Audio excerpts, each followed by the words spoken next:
Ambulance पहुंचबारे विलंब हेतु असुविधा भोगिले प्रसूति महिला।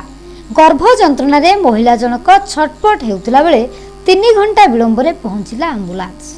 चलंत आंबुलांस रे प्रसव कले डंगरिया महिला।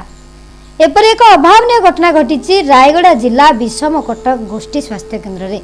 गंडली ग्रामर बिंदु जाकेसिका पत्नी पाल जाकेसिका गर्भ जंत्रणा हेबारु आशाकर्मी को खबर देथिले।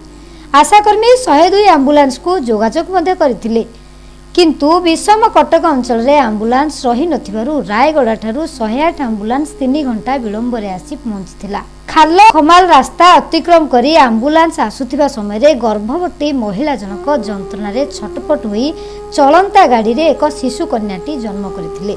महिला जनक एबे विषम कटक गोष्ठी स्वास्थ्य केन्द्र रे भर्ती करा दैथिबा सूचना मिलिछि। जनसाधारण रे ए घटना को तीव्र निंदा करा दैछि। गोटे पटे सरकार जननी सुरक्षा योजना ठू आरंभ करी ममता योजना को नहीं बाहा बाहा साउंडुता बेले अन्य पार्श्व रे प्रसूति महिला दुर्दिन अवस्था सते जेपरी सरकार समस्त योजना प्रति प्रश्नबाण निक्षेप करुछि। मुनिगुड़ारू सनातन नायक रिपोर्ट, न्यूज 4 ओडिशा।